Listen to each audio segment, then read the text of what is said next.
Patrick Jordan. Jordan said he and collaborators Dave Mansueto and Pete Spinda initially expected a shorter run.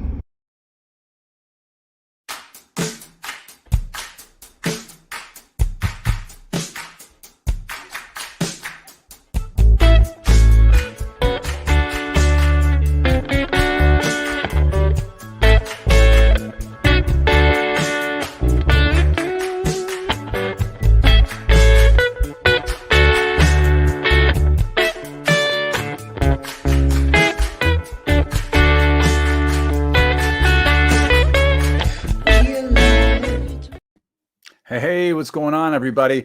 And welcome to another installment of Alone Together Pittsburgh, streaming at you live from Pittsburgh, Pennsylvania. I am your host, Patrick Jordan. We are here again. I believe this is episode 181, week 60 something. Dave, are we in this? Are we like, just 60 right on the money? I think we're 60. I think we're 61 right now. Are we 61? We should know stuff like that. I think last week was 60. I'm not sure. Okay. So anyway, this is apparently also known as Home Alone Pittsburgh. Alone Together Pittsburgh. We are here. We started the show, obviously 181 episodes or 61 weeks ago. We started the show to keep a sense of community going. And until the pandemic is over, we pledge to continue to do it. And God damn it, here we are. We got some news that came down from the state of Pennsylvania. That's right. came down from the governor of Pennsylvania, is saying that I believe May 31st, he is aiming for the lifting of COVID restrictions from places. I believe they're still waiting for 70% of the population should be vaccinated until they get rid of the masking things. But these things are seeming a little bit more doable than they ever have been before.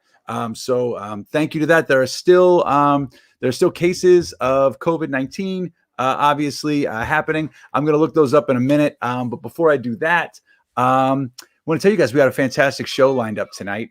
Doug Oster is back. He's going to talk about the new series he has going with Farm to Table. He's going to be back tomorrow doing that, and he's got lots more to tell us about what's going on, what to plant, whatever. And he even inspired our in-show poll, which we'll get to in a second. So you might remember Doug had a fantastic impromptu jam session the last time he was on the show with John Gresh, and they did a Stones song. So who knows what's going to happen? Knocked it out of the park. Clear out of the park. Over the fence, all the way back, way back. It was gone off the reservation. Into the river. It went right into the river. But also, first time on the show is coming up. Marlon Gist is going to be here. Artist, fantastic artist, internationally renowned artist. Marlon Gist, he's going to be talking about what he's been up to during the pandemic, some new exhibitions he has going on, and where you can get his art and get at Marlon too. So it's going to be a great show. But before we do that, just to do a quick shout out, we also have a little thing we do here, a couple little pieces of housekeeping ticking below the screen right there, as you can see right there. That is our Venmo. It is @TogetherPGH. So if you have the means to kick in a couple of bucks, it goes directly to the artists involved in the show. It's greatly and widely appreciated. Doesn't have to be a lot of money. $1, $3, $5, whatever you have, it goes a long way. We've been at this and we're hoping, we're hoping we can stop asking you for money soon. So that's the case. I don't know. I was looking for something while that was going on. That's it. So hit that up. It's on PayPal and Venmo. You can't beat it. So there's still transmissible cases of COVID-19 in Allegheny County. For whatever reason, I am having trouble finding them right now because I didn't do my homework pre-show starting. 222 cases in the last 24 hours. So that's better than it was last week. So let's keep going there. One thing you can do to that, keep wearing your mask when you go into places. I know outdoors, they loosened those restrictions. Keep wearing your mask inside. You still have to wear it. Don't be a jag. Put on a mask. But the best thing you can do is get vaccinated. Go get your shot. Don't throw away your shot. Don't give it up. Just go. Lin-Manuel would agree. I am not throwing away my shot. I am not throwing away my shot. Hey, you get it. There it is. That's it. Take it, Patrick. I'm not picking up a verse from that, but just do that because honestly, just get the shot. Once you get the shot, this whole thing gets moving. 70% of people get the shot. We get to stop and get back to it. I mean, honestly, if you don't listen to me, listen to John Travolta. Shot! I am if you let me. Hey, someone fucking stop. When you start talking to me, start talking to her. Yeah, right. Just get the shot. Just do it. I mean, I could tell you, I'm a fan. Rocky Balboa. You got your shot. Now get mine. That's right. Mr. T. Clubber Lang wanted his shot too. You should be like Clubber Lang. I never thought I'd say that, but God damn it, you should do it. So anyway, get on that. Get the vaccinations. That's the best way to get through this. Don't get political about it. Maybe you got political with the masks. Don't get political with the vaccines. Just get to it. It's really easy. Fully vaccinated and back to living life. We're close. We're close to we can see the finish line. We're almost there. It's May. That's right. It's May. So we got a great selection of shows coming up for the rest of the week. Sarah Siplak's here tomorrow. Kate Romaine's here tomorrow. Then Natalie Besavenga and Dave Bracey on Friday. But tonight is going to be a hot show. Before we get to it, I want to tell you about our in-show poll tonight, the Little Jag-Off, brought to you by Engine House 25 Winery. Okay. If you go to eh25.com, you can find out the fantastic selection of local made wines. The grapes are not local. All right. So the grapes are from Napa, Chile, and everywhere in between. Go to eh25.com. As you can see on the top right there, that is their Mother's Day line of wines right there. You need to get a Mother's Day gift. If you haven't gotten it already, this might be your last shot. Okay, this might be your last chance. So get on that. They've got the Chardonnay and the Sauvignon Blanc with the Mother's Day labels saying Happy Mother's Day. That is better than flowers. And what's better than a meat tulip? They've also got a great selection of reds, merch, and everything else. So go to eh25.com. And if you tell them that we sent you, you'll get $5 off each bottle of wine that you purchase from Engine House 25. They also are doing free delivery in the Pittsburgh area during the pandemic, even though it's like, we're loosening up, they're still doing it, and they're still doing curbside. So check them out. Also check out eh25.com to find out when their tasting room is open. All right. So Dave, in honor of Doug Oster tonight, what is the in-show Lil Jag-Off tonight? This one's hot. This is something near and dear to each and every one of you and your mothers and your families and your grandparents and all the Italians in Oakland and all the people, the lovers of the earth. Let's talk about tomatoes.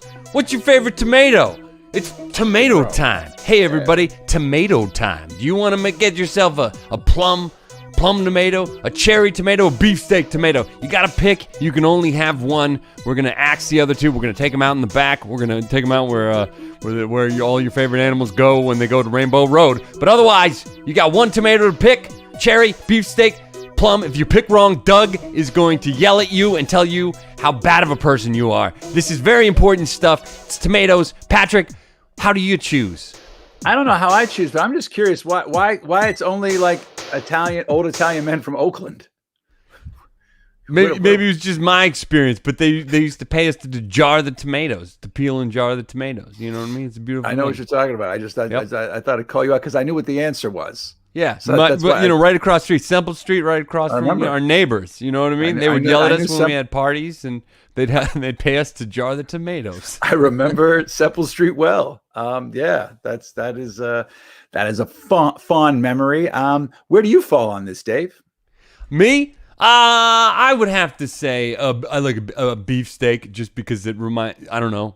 I'm not eating meat right now, so I want a tomato that eats like a meal. So I'm gonna say beefsteak. How long have you been on the no meat train? I don't remember.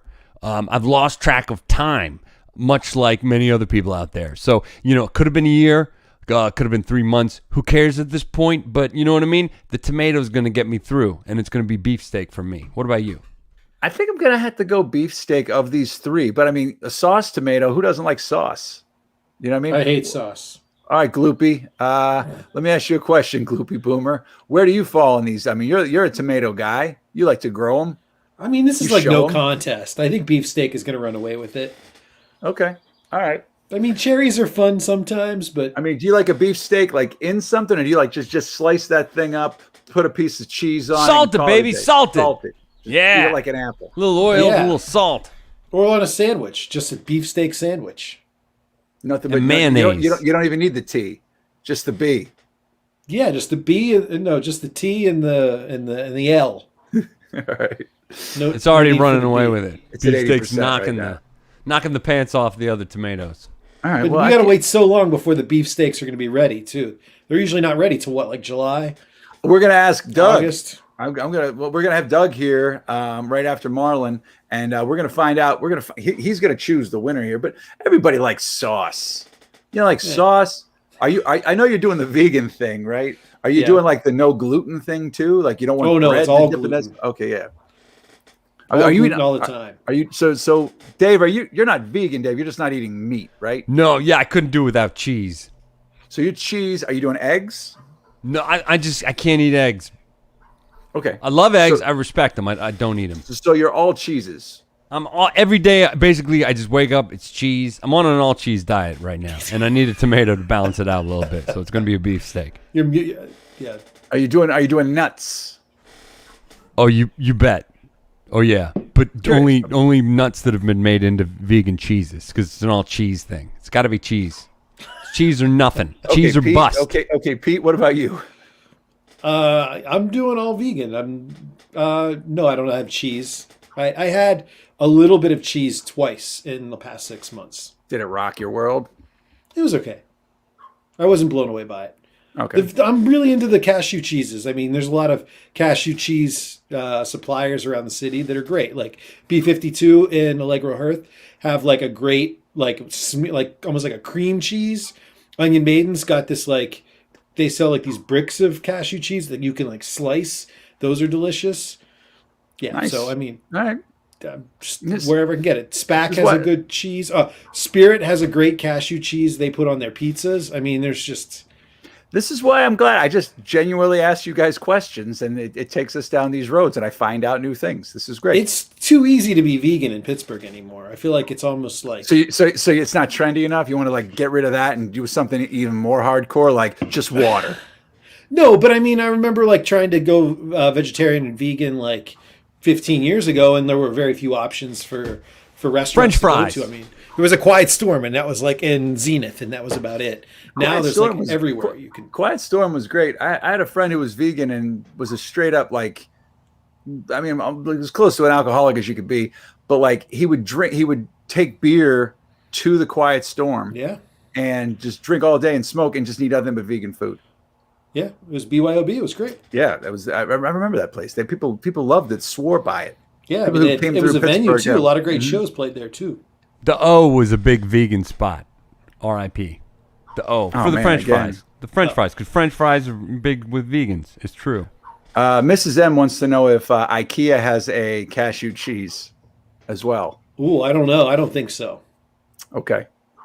All right. Oh, I don't even. I can't like even thinking about the word IKEA comes to mind, and my stomach just starts to hurt with like. So oh. okay, so Byron Nash was on the show last week and gave some tips, and one of his tips was drinking water. Pete, did you take him up on that? Dave, did you take him up on that? Oh, I've been drinking like this is like 32 ounces. I drink like 4 or 5 of these a day now. I chug 1 in the morning, sometimes 2 in the morning, and yeah, like I almost wet the bed the other night.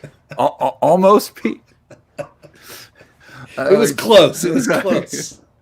So anyway, yeah, because Marlon fired us. Not Marlon. Marlon's coming up later. Byron fired us up, and it was like you have to drink half your body weight in ounces of water every day, and yeah, just went after it and just started drinking so much water. It was I started feeling like the blueberry kid from Willy Wonka and the Chocolate Factory. Oh my it was God. just like whoa, so much water. All right. Well, this has gone down another road here, but it's a good road, so this is good. Dave, are we ready to move to our first guest? All right, I think this is it. All right, he is an internationally renowned artist. He is hailing out tonight. He's coming out of Aliquippa. His art can be seen in several different galleries. A lot of them are right behind him right now. We're going to talk to him. I got lots of questions because I haven't seen him in a while. Here he is, Marlon Gist, ladies and gentlemen. What's up, everybody? How you doing? Marlon, thank you so much for being here tonight, man. How are you? I'm doing good, man. Doing good. Just having fun doing art. Well, that's a good thing, man. I think you might win the record for like the best backdrop of anybody that's been on the show. So, Yeah, because these are one of the kind of pieces of art. You know what I mean? So especially this one right here. So that's the case. That's the case. I can agree with you. so Marlon, I'm gonna go with like an origin story here, real quick. How'd you Okay. get involved? How'd you get involved in art? Well, my dad was an artist back in the day. You know what I mean? So he taught me how to paint. So he used to do a lot of artwork. A lot of more blacker pictures, more urban pictures, and and he just taught me at a young age how to draw. And then when I went to elementary school, I just saw how much better I was than the other kids, and then it just kept me interested. And then teachers noticed it, and they kept me interested. And it's just a fun thing to do. I mean, it just makes me feel good, so I just keep doing it. Well, Marlon, your stuff's amazing, but like, I mean, I've always known you're an amazing artist, right? But I've been kind of diving into your stuff, and your body of work, it's diverse as hell, man. Like your styles vary. They're all fantastic, but they all kind of hit into a different genre. I mean, do you just keep it fresh? Is it whatever you're feeling that day? That's how you go? Because even just behind you. Yeah, basically, because like so a lot of people ask what's my favorite medium to paint in, Mm-hmm.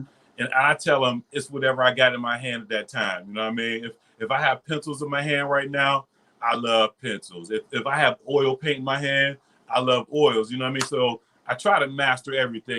If I touch it, I want to try to get the best results I can, even if it takes 2-3 years to even get the piece done. I work on it until I get the images that's in my head. You know, sometimes that image can't come in no 10 hours. Sometimes it may take 300 hours to get that image, but that's what I do. You know, I try to go, I'm kind of like OCD when it comes to art. You know, if it's a little corner in there that needs to be fixed, I'm going to go in and fix it. So, but that's just me. I try to go, I try to produce something that I like.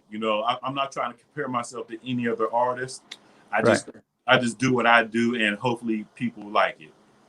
By that, man, and please, everybody, just start buying his art, because he's just going to keep on painting these pictures. He's going to keep on fixing little inches of them, and get them out of his house. Oh, all yeah, right, yeah. So I saw a couple of things that you've got going on recently. I saw something in the August Wilson house that hits home for me. That's a great pick. That picture will be coming up here in a couple of minutes here. How'd you get involved with that? Someone told me about they were getting a grant. The August Wilson house was getting a $10,000 grant. Mm-hmm. And they were going to seek out 10 artists to do a piece of art talking, representing August Wilson. And then so a bunch of artists sent in, their portfolios and different pictures, and they just chose 10 artists to represent. And luckily, I was chosen. So that's amazing. Yeah, so they gave me $1,000, and I gave them a piece of artwork. So it was a good feeling, because I got a lot of respect for August Wilson. So. Yeah, that's like a hero of mine, coming from the world of theater and just in general Pittsburgh. So I saw that, I got all excited, and that's good. And there's another collective that's popping up that you're going to be a part of. Yeah, we're me and a group of people, of like-minded. There's the picture at the August Wilson house. Oh yeah. That's the picture I painted for, and they own it now, so I don't get any parts of that though. but due to lack of art around Beaver County, we're trying to start a collective. So it's called the Genesis Collective. So it's a bunch of a bunch of people working together to try to bring more art to the community, put art in people's faces. There's really not too much art around here. We're trying to bring art to the community, and maybe find more artists, and just make the community more interesting and more colorful. That's great, man. That's fantastic. So your art, you can get your art at the website marlongistart.com, right? Yeah. And there's a variety of things you can do there. Do you take like commission pieces? If somebody says, I'd like you to paint a picture about XY feeling, and you come up with something like that too? Oh yeah. I mean, that's what I've been doing this week. I've been doing a lot of commissions. Like I got a mural coming up, a couple little classes, and I'm teaching a couple classes coming up every Thursday for Aliquippa Impact. That's great. But also, if people want to like kind of bring you to the party now that there's parties again, people can keep, now that people are getting vaccinated and we're kind of coming on the other side of the pandemic, you can actually hire Marlon to come to your party. And what do you call that? Sip and paint. Sip and paint. So we get together, and of course it's just like we just get together. You have your food, your favorite friends, and I have a lot of things that you can pick from. You choose a painting. I come there. I bring in easels, canvases, paint brushes, and we do it. Wherever, if you have an event somewhere, or I can also come set up my artwork at parties. You can throw a little party at your house if you want to have a little artist. Have a party where all your guests can come by and buy some artwork. That's awesome. A lot of things you can do with my art. but a pressing question for you. Yes. Do you still get recognized for your acting prowess? Man, I haven't really done anything since I turned to an artist. I've been focused on so much art. I haven't had time to really do too much acting. But me and Pat, I'm a union actor, SAG after, but I used to see. I've been focused on this, so right I know. Now, I haven't seen anybody in about a year and a half since the pandemic started. There's no such thing as an audition, but I used to see Marlon all the time. Going, we be reading for the same role sometimes. Yeah, all the time. Yeah, movies, commercials. Yeah, that's it. I miss running into you more than anything at these things. I know. I haven't been doing too much acting and stuff. Just been doing this right here, but I love this stage right here. This is my favorite stage right here. So, man, the next time I get on TV, I want to be artist Marlon Gist. You got it, man. I mean, you're well on your way. I mean, this stuff's amazing. So, I mean, you've got a backlog of a few things that people can choose from to buy now if they're looking for purchases. And Marlon takes commissions. You heard he does parties. He does it all. And the Genesis Collective is something everyone needs to look into, and that's a not-for-profit, right? Yes. So if people want to even kick in a couple of bucks to donate to that, that would be greatly appreciated. So what do you have coming up in the near future? Anything, any events, any showings, any gallery type stuff? Well, we're just getting back from the pandemic. So right now I got booked. Right now I'm going to do the Harvest Festival in Swickley. That's in September. Nice. I'm starting to teach more classes. I have more paint parties coming up. So, things are starting to pick up. So great, man. Well, that's good. I hope things are looking great. And, I'm doing more art, and, I'm meeting a lot of people, and I'm getting out there. So, I don't know where I'm gonna end up, Pat, but I'm going to keep on painting. That's all I do. I got a mission to be one of the best in the world. So you're well on your way, my friend. And anything I can do to help along the way, man, please let me know, because I'm a fan. Oh, no doubt. This is helping enough to be on your great show. This is a great show you have. Well, thanks, buddy. Oh, this piece right here. This was interesting to me. This is what you came up with from the pandemic. Yes, right? yes. Just explain this before we wrap up. Dave, can we zoom in a little bit on that? Mm-hmm. So this is another contest right here. Organization called Riverwise and New Sun Rising. Mm-hmm. So they seeked out artists around Pittsburgh and Beaver County, and they chose I think maybe 6 or 8 artists, and they gave me some money, and we all did a picture, talking about the pandemic. So and this is the picture I came up with, and I tried to give a positive picture and nice and colorful to make people feel good, because I was going for a more positive vibe, so because there was so much turmoil and bad thoughts about it. So I just try to keep good thoughts about the pandemic, and try to find the good parts of it. Cool, man. Well, it's hard to find a silver lining, but this painting does a hell of a job. Marlon, man, thank you so much for being here tonight. Well, you got anything coming up down the future? Come on back and see us again. Thank you very much. Invite me back again, and I'm going to have more things to tell you. All right. I can't wait to hear it. Everybody, check out marlongisart.com right now. Follow him on Instagram, Marlon Gist. Thanks for being here tonight, Marlon. Thank you very much, everybody. See you soon, Thank you. Later on. All right. Should we? Oh, Marlon, are you still there? Yes. Which tomato do you want to keep from our poll? We got beefsteak, cherry, and what was the other one? Sauce, plum. Beefsteak. All right, beefsteak gets the Marlon Gist seal of approval. That's the right answer. Thanks for being here, Marlon. I'm good. Yeah, you're good, man. Thank you. Thanks, man. Thank you. Keep up the good work, man. Thanks, buddy. You too. All right. So moving along, I think beefsteak's running away with it. Dave, do you want to check in on that, or you just want to tell me the beefsteak's running away with it? I'll tell you, beefsteak. It's 75% of the votes, and plum's the only one with any couple of pecks there. 2 votes for plum, 6 for beefsteak. Beefsteak's killing. All right, cherry. No love for cherry. I don't know why. No love for cherry. We got. All right. So also, once again, we got more people watching than have voted. So don't worry about it. Click on it. I mean, because if you're listening to the audio only podcast version of this, you can't vote on this. You missed it, right? And we're also, I forgot to mention this before, we're also on Twitch, and we are also on YouTube.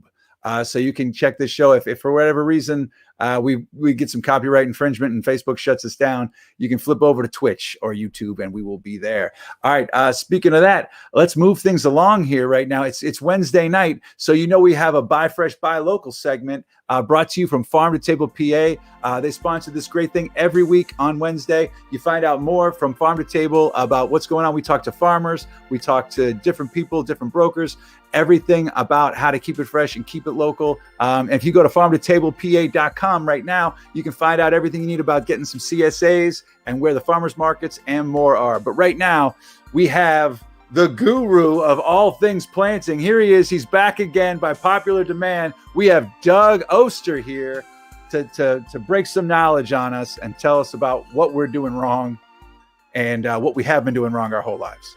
Here he is, Doug. Welcome back. Thanks for having me. I want to make a statement about cherry tomatoes. That they're the easiest of those three to grow. There are tons of them. They come early. You can stand out in the garden barefoot, eating them one after another. They never get inside. I understand the love of the beefsteak, but please, someone vote for the cherry. I have to. Because I'll tell you what. If my daughter could vote, she would. She's not. She's 2, so she's not really into the voting thing yet. But cherry tomatoes, you just described her barefoot in the backyard. I never had one get in the house. She would just basically eat them off of the thing. I can't. She's excited about growing them again this year. There's one that I grow that actually it's my wife's favorite tomato, and it's called Sun Gold. It's just a little orange, super sweet cherry tomato, ready in under 50 days. So you put that thing in, May 20th, you're going to have tomatoes really early, and you're going to have more tomatoes than you could possibly use. But, May 20th is the pull the trigger day to plant tomatoes. That's the earliest I would ever, and I would be looking at the weather carefully, actually, even on May 20th. It's just, I know everybody wants to get going. I know you'll have a couple 80-degree days here, but a tomato, a pepper, other things that are tender, beans, they can't not stand those cold nights. And, all three of those are susceptible to fungal diseases. Fungal diseases happen when it's cold and wet. It's cold and wet in the spring. You want the first tomato of the year, but, guys like me, we've been doing this for a long time. Just wait a little bit. You might be able to put 1 or 2 out, early and cover them and do all sorts of tricks, but your main crop, they're going to need those warm nights. That's what it's all about. Warm soil temperatures and warm nights. Well, the last time you were on the show, before the raucous musical ending, we had a couple of 80-degree days. There was like 2 or 3 days in the 80s, and everybody was like getting ready to start planting. And Doug basically hollered to put on the brakes, and it literally almost snowed like 5 days later. It was not in the forecast to do so, and I was like, "Wow, Doug was right." So it really does break my heart to see somebody get their plants too early, put them in, they get snowed on or something, because they think it's their fault. It's not their fault. Nobody should have sold you that plant that early without a warning. And so one of the most important things about gardening is just knowing what goes in when. I mean, I'm growing year round outside, sometimes with a little bit of plastic over them, but choosing plants that just love that cold weather. And actually, not only do they thrive in it, they can't survive in hot weather. And so a lot of the stuff that's out there now in my garden, it's going to be done when things get hot. And that's when we want to see the tomatoes and peppers and beans take over and do their thing. So I know you have a show in the mornings on KDK radio. You've talked for Farm to Table. I'm sure you speak to other things. Is this like the biggest question or the biggest thing that always comes up is when to plant, or do you get more like pretty? The biggest question actually recently was, what should I do when it gets cold? You remember we had that, like I said, 80-degree days. You run to the nursery, you're like, oh boy, I can't wait to plant. Then the questions start coming in. It's going to get 26 degrees tonight. What do I do? And I just say, all you can do, tell people what needs covered and what doesn't. You know, that's the confusion. It's like, an azalea that's out there that comes back year after year. Don't worry about it. But something that you might have planted early, there's something you have to worry about. Got a question here. What does onion snow mean? So onion snow is the. What do you think it means? Before I answer it, we'll give me personally. I would think that it's snow that looks like little onions. Okay, well let's like cocktail onions. You know what I mean? Like maybe those that come down from the sky. Onions are one of those early things that people plant. We put onion sets in at the end of March. And the onion snow is a gardener's term, farmer's term for the last snow of the year. And it's one of those ones where it snows overnight and then it's gone in the afternoon. And the onions are fine. But you look at them, and every year I photograph the onion snow. because it's basically the last snow of the year, and the onion's just like, no problem, I don't care, keep snowing, you can't stop me. I saw a picture of a guy was laying in his yard by like a fence, and the sun had come to about halfway through the yard, and there was snow. So he was laying in his jacket and a hoodie with a hat, and he had shorts on underneath in the sun part, because that was living in Western Pennsylvania around March, April, and May. So that was that. So that's my onion snow reference to really drive that home. Well done. Okay, thank you very much. Thank you. Okay, so there's the onion snow. That I knew it. I knew this is what the onion snow was. I did want to say one prop for you guys. I think I might have saw a very brief shot from the movie Fantastic Voyage when you were doing your thing on shots. So heads up for that. That's cool. Give that to Dave. That's all him. Am I right, Dave? Is that? And Jay.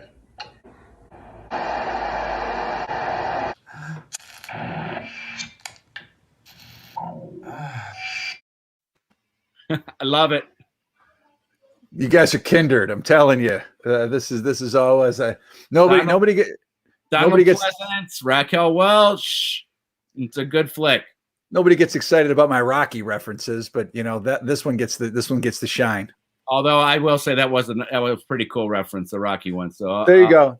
We might even have another one from the. What shot did you ever take? Well, I guess hey, Rocky, you're not happy with your life. It's nice. Me, I got a business going. I don't have to take no shots.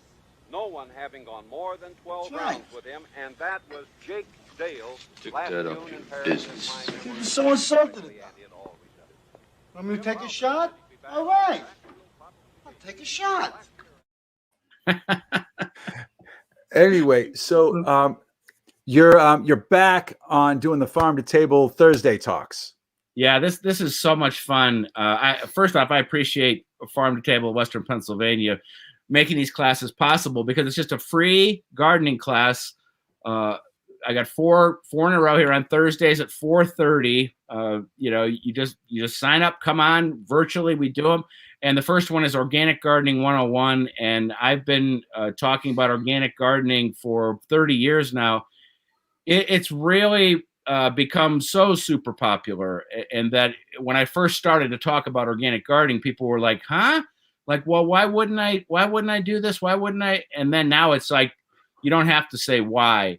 You just have to explain how to be organic. Right. So what makes something organic? I mean, what's the... Just no chemical inputs, using all natural, whether it's a soil amendment or anything else in the garden. It's not made in a laboratory. It's something that's natural. And the funny thing about organic gardening, many people think that it came to light in the 60s or 70s, but the interesting thing is that everybody in the world was an organic gardener before World War II, because there were no chemical pesticides, herbicides, or fertilizers. It was just after the war and part of a marketing campaign that told people this is the way you have to garden.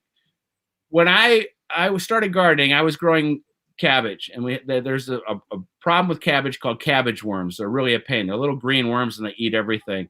And I didn't know what to do. And I asked a friend, like, what do you do for cabbage worms? And they're just like, oh, just go down to the hardware store, get this stuff called 7 and sprinkle it on. And I did it. And I killed the worms. And I was like, yeah. And my kid, who's now 30, was walking through that stuff barefoot as a toddler on his way looking for snow peas. And I was kind of like, gee, that don't look right.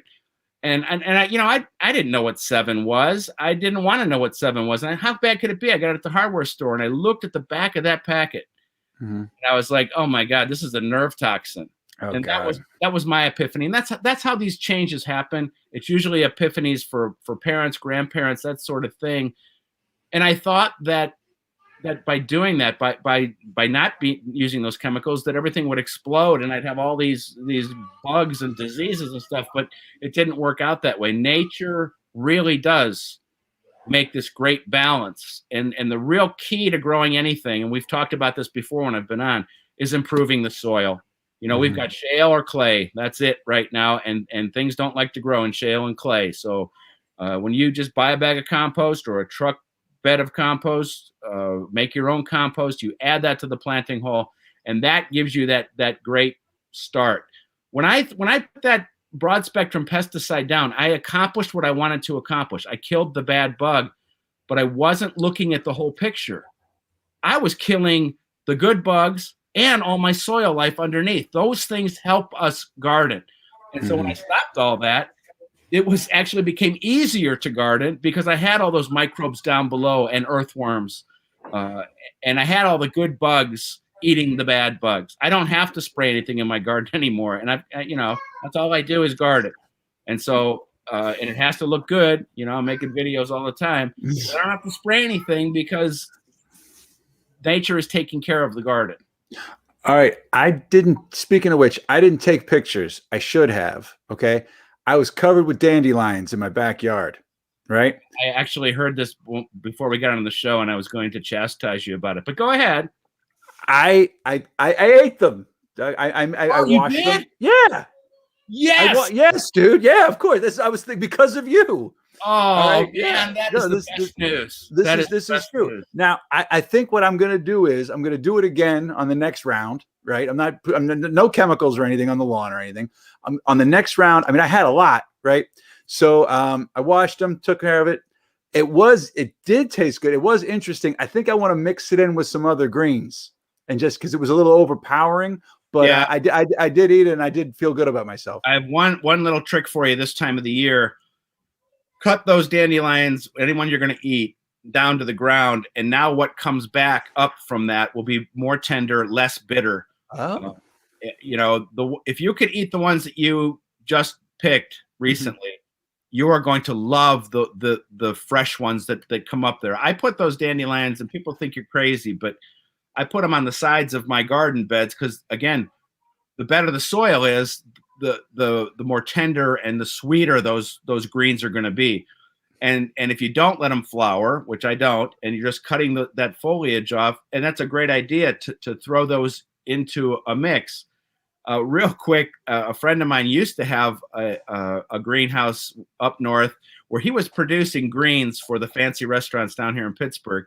And 30% of his special green mixture was dandelions. He just didn't tell him. He just threw all these greens in there because they have a unique flavor, and they are one of the most nutritious plants on the planet. Every part of that plant is edible except for the seed head. Okay. Good to know. I'm going to take that.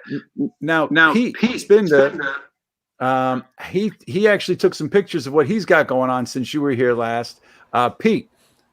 What's up? You want to tell Doug what you've been up to? Hey, I took your advice last time when you were here, and I put in trouble though. That's my first question. He said you no. So that's just my outdoor area. Those are my raised beds. I have a question about that after this. All right, but I wanted Dave. Can you bring up the other photos, the purple ones? Purple photos. Well, so I put these plant lights over those tomato plants last time based on your advice, and so now those suckers are shot up. They're like 6 inches tall. So I would recommend that. Those look great. I would recommend thinning them out a little bit, and I would take some of those, your favorites, probably beefsteak, and repot them deeper. Okay. And all that bottom part will become roots. Those look good. And that's only on the tomatoes. That's the plant that does that. I see you even have one it's growing so well it's growing out of the lights. Right. Yeah, they've gone a little crazy. That's awesome. And so when you do that, like I said, take 5 or 6 that you want as your favorites. You put those into like a 3-inch, 4-inch pot. Just put a little bit of mix at the bottom, stick it all the way at the bottom. Sometimes remove the bottom leaves. Those look a lot better. Those look good. Yeah, those guys all stood up as soon as I put the plant lights over there. Like, it's one of those like. Any fertilization right now? No, I think they're mixed with a little bit of compost and just potting soil, like organic potting soil. I would consider those right there. Those can go out outside. Yeah, these can all go outside. What is that? Cabbage or? I don't know. Hell if I know. It's a cool crop. Those get those out so you have more room for your tomatoes. Anything that can take the cold like this. There's nothing left Mother Nature has in her. Man, those look good. Much better. I was really I shouldn't have said it the way I said it the last show. You got me in line. You put me in line there, Doug. I was like, all right, I'm gonna go take care of this. Tough love. Tough love is good love. I'm trying to be helpful, but that was too tough. That was too much tough love. I'm glad I can come back and the plants were kind of on an angle. They were all leaning. Now they're all straight up. They were all leaning for light. What are you going to do with all those tomato plants? This is awesome.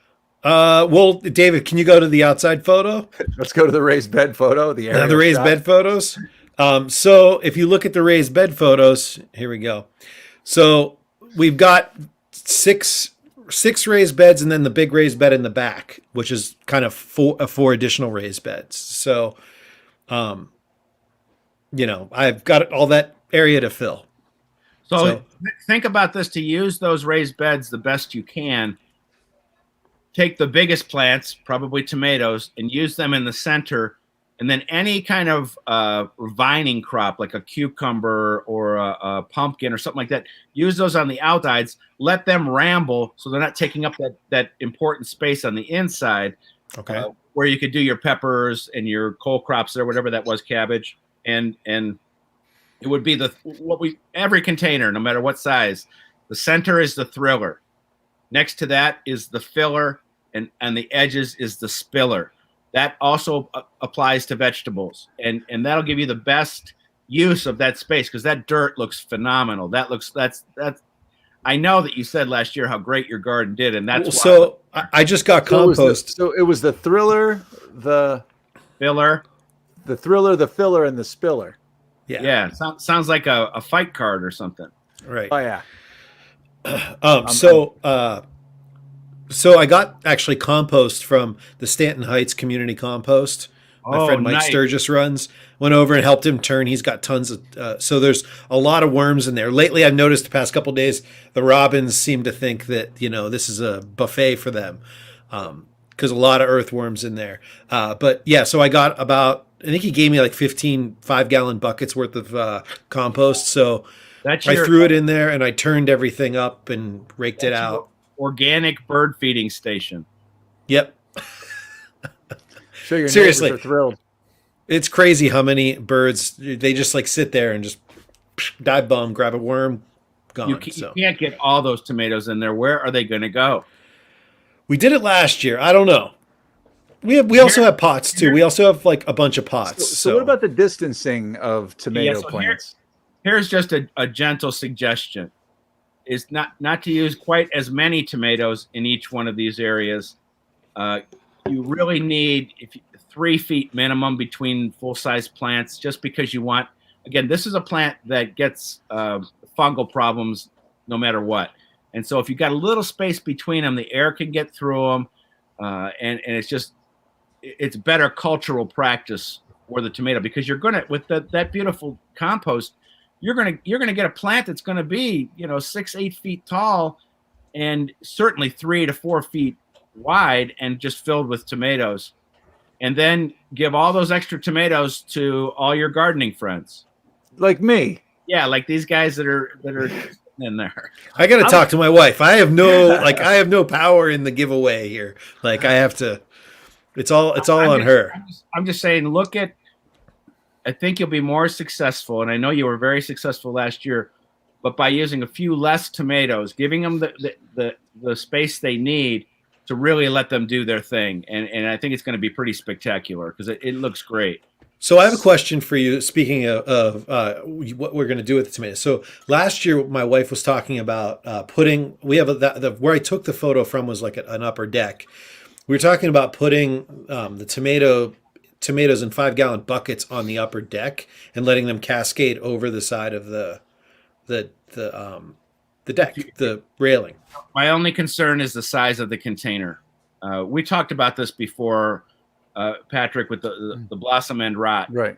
If those 5-gallon buckets do not get the moisture they need, the tomatoes are going to have blossom end rot. Okay. And so as long as you can figure out a way to keep water on them, you'll be okay. I prefer I prefer 15 gallons for each tomato, just because more mass means less watering. The other side of this would be something called a self-watering container. all that means is there's a reservoir down below, and as long as there's water in that reservoir, it can never dry out. And when it won't dry out, then you'll get your tomatoes. There's nothing more frustrating than working on that plant all year long, seeing it put on all these green tomatoes, and then looking at the bottom of them and seeing like a black fungus on them, and like you think you have a brown thumb, but you don't. It's just a watering issue. And if you, let's say you have a 15-gallon bucket, how many tomato plants can get in there? Just one. So it's one per 15. Yeah. Okay. Yeah. And you have to trust me on that. I know that seems like a lot of mass, and like when you're putting in a tomato, this, like why wouldn't you put 3 in? Look at all this space. But in a month, they'll be too crowded, and they can't do what they need to do, which is put on lots and lots of fruit. There's just not enough energy in there, nutrients to feed 3 plants, because tomatoes are heavy feeders.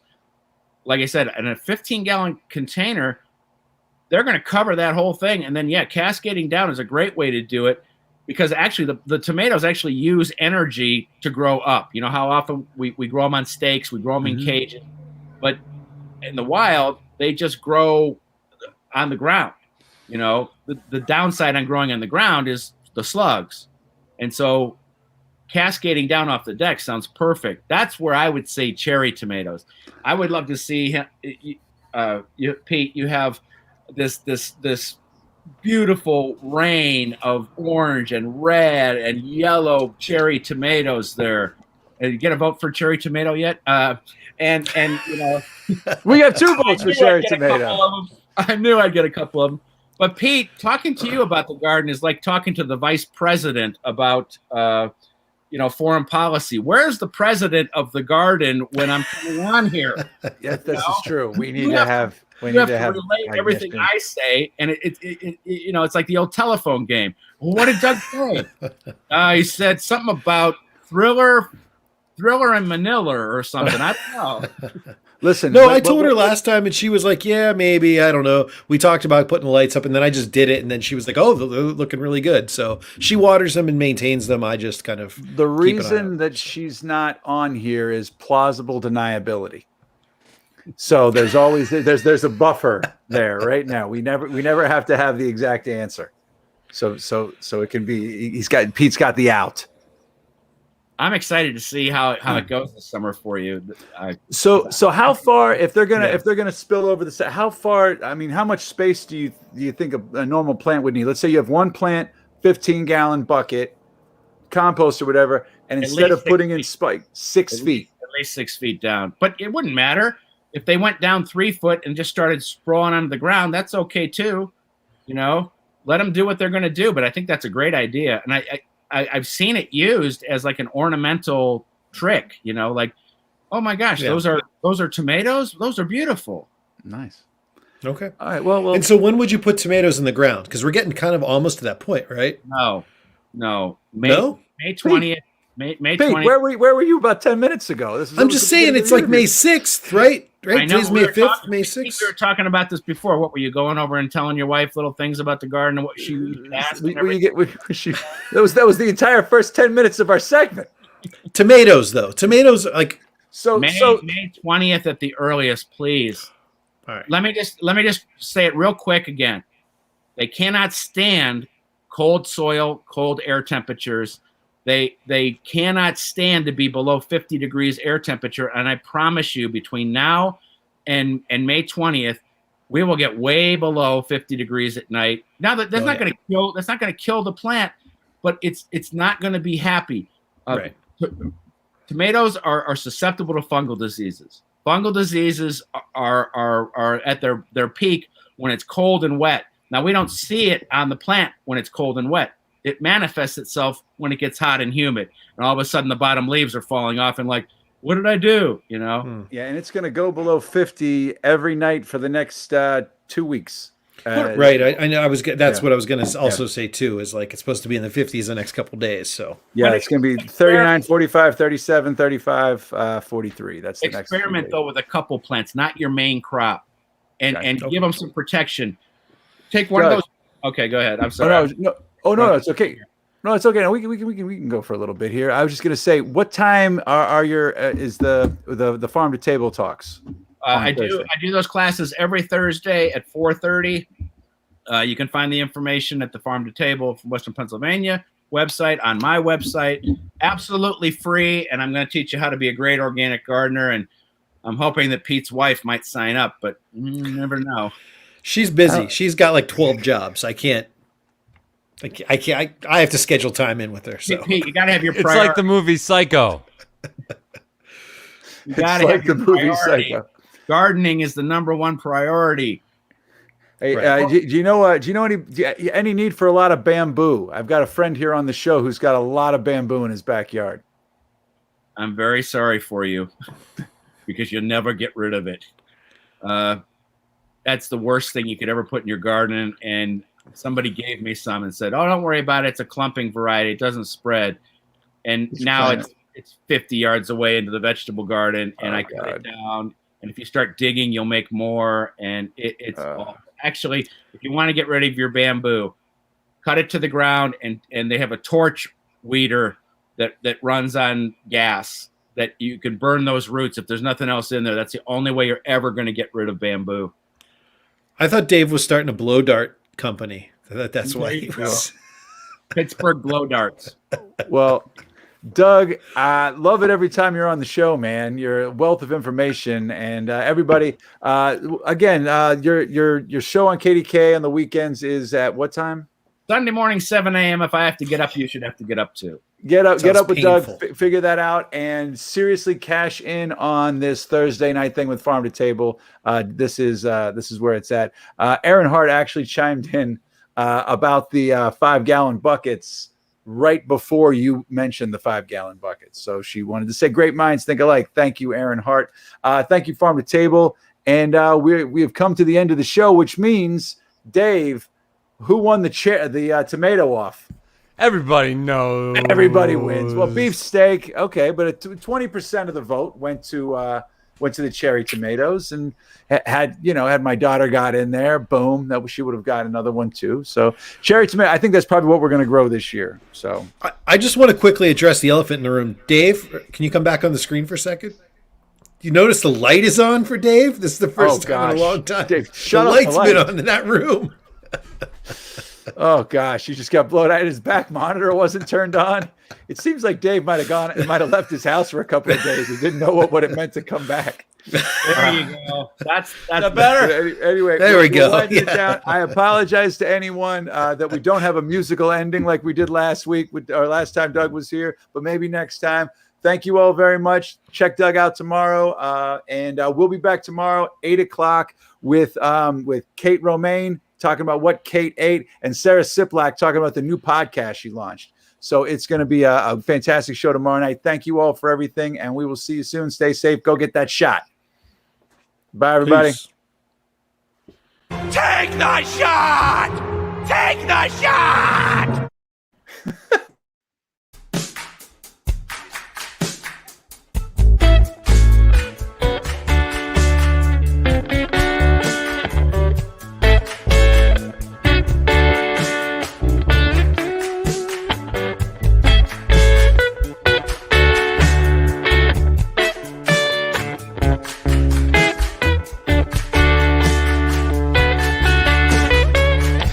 Realize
Oh,